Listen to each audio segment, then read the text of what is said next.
जय हिंद दोस्तों, मैं प्रदीप पाल स्वागत करता हूं आप सभी का आपके पसंदीदा यूट्यूब चैनल 50-50 अथर्व। आज हम लोग पढ़ने वाले क्लास 10th एनसीईआरटी प्रश्नावली 3.3। इस प्रश्नावली का पहला क्वेश्चन विलोपन विधि से क्या था उसको देखे थे। प्रश्न नंबर 2, इसके हम लोग 3 पार्ट कर चुके हैं, तो इसके आज चौथे पार्ट की बात करते हैं। है क्या लिखा गया है, मीना 2000 रुपए निकालने के लिए बैंक गई।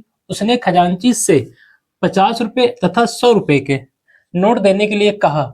मीना ने कुल 25 नोट प्राप्त किए। ज्ञात कीजिए कि उसने 50 और 100 के कितने कितने नोट प्राप्त किए।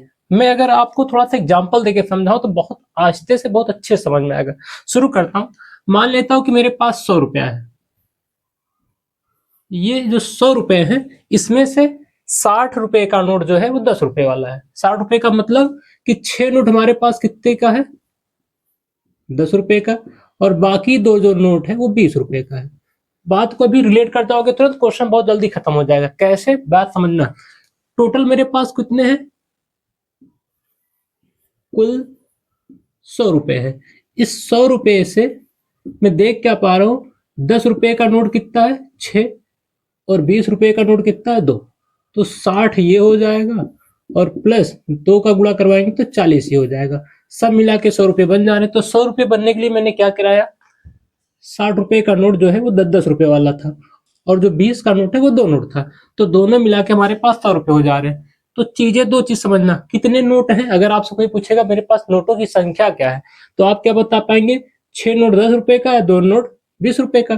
तो टोटल 8 नोट है, 6 प्लस 2 8 नोट है, और उस 8 नोट को मिला के 100 रुपए हो रहे हैं। तो चीज यहाँ पे वही करने वाले। कैसे करेंगे इस पे ध्यान देते हैं।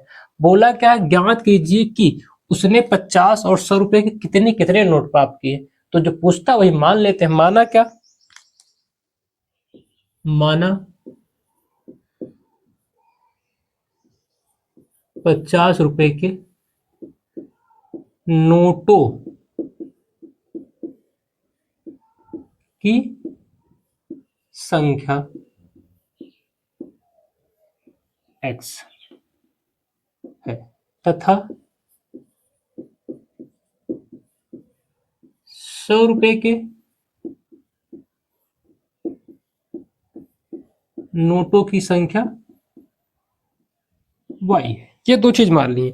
पहला मैंने क्या बोला, 50 रुपए के जो नोटों की संख्या x माना गया, 100 रुपए के नोटों की संख्या y माना गया। और दोनों नोट मिला के कितने नोट है कुल, देखो पहले बोल ही रहा, उसने खजांची से 50 और 100 रुपए के नोट देने के लिए कहा। मीना ने कुल 25 नोट प्राप्त किए। तो मैं यहाँ से वही बताया, अगर 100 रुपए में जो हमारे पास नोट था तो दोनों कितना मिला के था, 100 रुपए का जो नोट है 6 नोट 10 का, 2 नोट 20 का, मिला के कुल 8 नोट है। तो ऐसे इसके पास भी हो रहा क्या, मीना ने कुल 25 नोट प्राप्त किए। तो 25 नोट है कौन कौन से, 50 और 100 के, तो कुल मिला के तो ही होंगे। तो क्या हो जाएगा, 50 के जो नोट है प्लस 100 के जो नोट है, दोनों मिला के उसको कितना नोट मिल रहा है, 25 नोट। समीकरण 1 बहुत आराम से बन गया। फिर ऐसे फिर क्या बोल रहा है, उसने 2000 रुपए निकाले। देखो मीना 2000 रुपए निकालने के लिए बैंक गई। अगर वो 2000 रुपए निकाल ली तो कैसे निकाल ली है, 50 के नोट से और 100 के नोट से। तो हमें भी यहाँ समझाए क्या थे, अगर नोटों की संख्या से रुपए में गुणा करा दे, नोटों की संख्या क्या है यहाँ पे 6, रुपए में गुणा कराए तो कुल 60 नोट, 60 रुपया मिला। नोटों की संख्या से रुपए में गुणा करें तो 40 रुपया मिला। दोनों को जोड़ने पर कितना आया, 100। तो यहाँ भी वही करने वाले, नोटों की संख्या का अगर हम लोग पैसे में गुणा करा दें रुपए में तो क्या मिल जाएगा, कुल कितना रुपया हो रहा है। तो कुल कितना रुपया हो रहा है, 2000। तो 2000 रुपया हो रहा है कब, 25 नोट में से जो 50 रुपए के नोटों की संख्या कितना है, 50 रुपए के नोटों की संख्या x है, और एक नोट की कीमत तो हो जाएगा 50x। ऐसे y के लिए हो जाएगा 100y। बात को फिर से समझा रहा हूं कैसे हो रहा है, 2000 रुपये कुल निकाल रही है, 50 रुपए नोटों की संख्या x है, तो x गुणे 50 प्लस में y गुणे 100, y के नोटों के 100 के नोटों की संख्या y था, गुणे में हो गया, दोनों मिला के 2000 हो रहा है। अब होगा क्या, 50 कॉमन कर ले रहा हूं कि इस समय 50 कॉमन चल रहा, तो 50 कॉमन करने के बाद x यहाँ बचेगा 2y इक्वल टू 2000।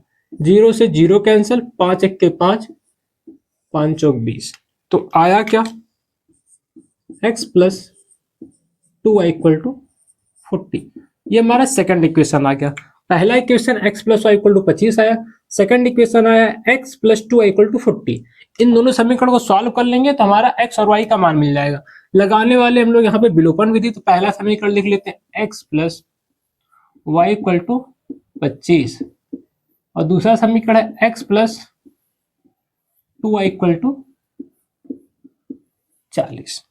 हो क्या रहा है, समीकरण 1 और 2 को देखें तो x का गुणांक पहले सेम है। विलोपन की खास बात यही होता है, गुणांक सेम कर देते हैं तो आंसर जल्दी आ जाता है। तो पहले से गुणांक सेम है तो गुणांक का बस चिन्ह देखना होता है, दोनों का चिन्ह कैसा रहना चाहिए, प्लस माइनस में।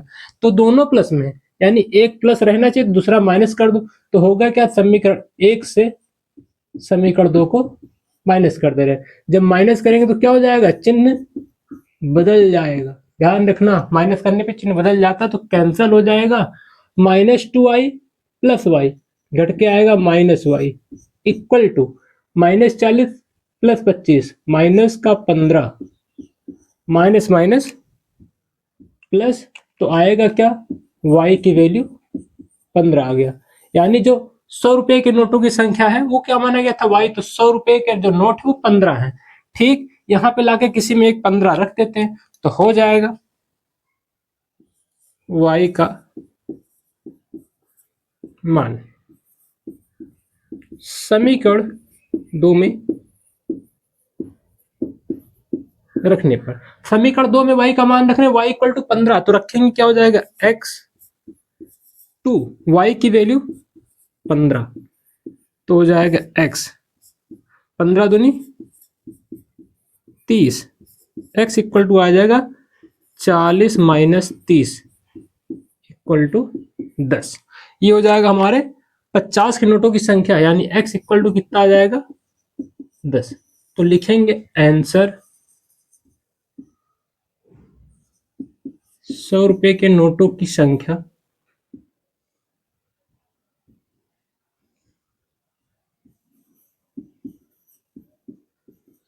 नोट इक्वल टू कितना हो जाएगा, 15। 50 रुपए के नोटों की संख्या क्या है, 10। ये आ गया आंसर। ये वीडियो आपको कैसा लगा कमेंट कीजिएगा। वीडियो अपने दोस्तों से शेयर करो जिससे उनका भी डाउट इसी प्रकार से क्लियर हो पाए। वीडियो को अंत तक देखने के लिए आपका धन्यवाद। Thank you.